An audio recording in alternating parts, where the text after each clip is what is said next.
one stage? Yeah, I must admit I did. Been in contact with Graham Wright. They were firm on what they said the value was. Yeah, as I said on Monday a week ago, these players are hard to find common value. We thought to get 25, pick 25, we tried to get as much as high as we could for Collingwood, and gave up plenty to try and get that pick, out of respect to them. And it didn't look like that was going to be enough. In the end, with Cooper Stevens, we were able to tie it in, and I think it's a great result for all three footy clubs involved in that deal. Who came to the party with that three-way deal? Whose idea was to actually get the ball rolling so late?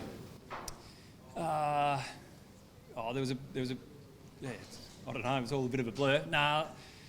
Yesterday I was thinking through how does the sort of heard stuff around the Tom Mitchell. There was a bit of a stalemate going on there, so to try and unlock and get Ollie over to us, spend a bit of time around how we could help those two teams. Andrew, how excited are you to have Ollie, and how willing is he to get to where he wants to be? I haven't spoken to him since, but I had a tough conversation with Ollie and his parents yesterday with the fact that this might not happen, and clearly his brother plays for us, and he's a the Geelong family. That's not an easy conversation, but to their credit, they just wanted to get to Geelong Footy Club and were willing to do whatever it took to get there. Now I'm just happy. I'm happy for Collingwood that we're able to do a facilitated trade tonight. It's not something we want to do, that players go through other avenues, pre-season draft or whatever it might be. So, yeah, I'm happy in the end for Ollie, for Collingwood and for us. Andrew, you must be thrilled broadly. Tanner Bruin, Ollie Henry, Jack Bowes, pick 7.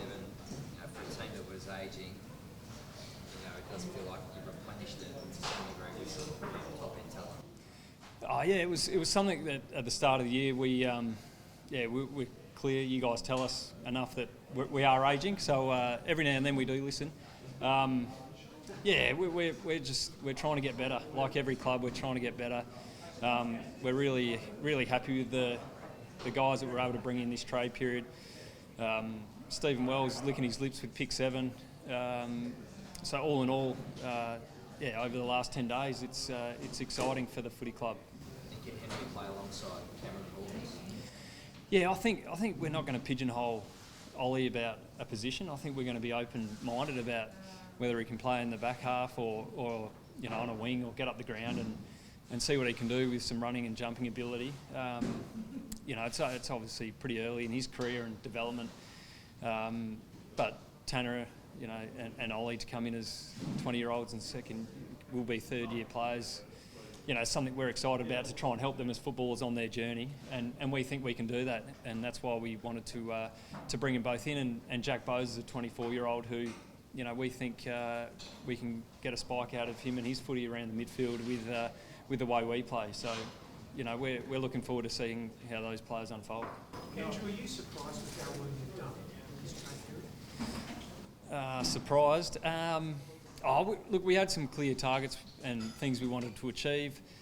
It hasn't been easy, I must admit, but that's this game. It's a competition, isn't it? Not only on the field, but all this stuff as well.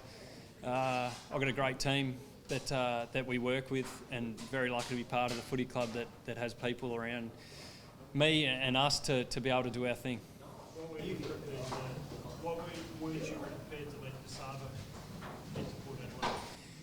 Yeah, look, we were open-minded to explore that for Asava, and Winston, his manager, have been amazing to deal with through that, albeit, Winston would have loved it to happen for his client. And up until the end, we were open to discussing what that looked like. In the end, for us, key position players are hard to find. The market for him is a tough one at the minute. He's a much-loved player for us. Our teammates love him. Coaches love him. I love him. And ultimately, I think that we can provide the opportunity that he might have been seeking elsewhere, that it might just be at the Geelong Footy Club. And so, when the time's right to let players get opportunity, and they might be better off playing somewhere else. Cooper Stevens, that example. There is differences in that, but we were able to do that for Cooper, and we feel like that'd be the best thing for him and his footy, given that what we were able to bring in. But with Sav, there was just some other factors involved, and yeah, we'll make sure we open arms with Sav, bring him back in and have some fun. We need to have a bit of a conversation with him, I guess, just to smooth things over. Like, will he, at the moment, he's been pretty flat. Oh, he might be flat, but it was never at a stage where, he was hating us and just wanted to get out at any cost. I think he wanted to, and rightly so, good on him, he wanted to explore if a trade could happen. We were open-minded to that right until the end. Unfortunately, that didn't happen. But as I said, he's managed by Winston, who's great at his job, and we'll all put our arms around him. He'd be feeling the love from teammates, from coaches, from our footy department. You've been the recipient of it this year, but are you surprised that you're concerned in a sense about top-end talent wanting to leave clubs so early in their careers after just 2 years? I must admit, I haven't spent too much time thinking about that. No. Mac, you didn't want to go to the pre-season draft or national draft with Ollie, obviously. Would you have been able to do it, do you think, or how confidently you would have got him in anyway?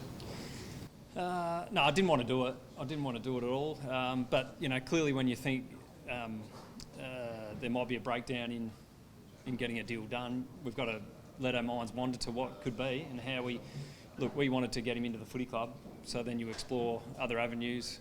I reckon it would have been a busy 5 weeks, Pete, to be honest, to work out if we could have done it. So I'm glad we didn't have to. I can have a little break now.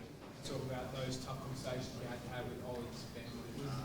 Was that an unlikely, obviously realistic now, but unrealistic expectation for them to think that deal was going to get done? Like, were they pretty disappointed that it was going to go that way? I'm not sure. I think they were just caring for their son as much as anything.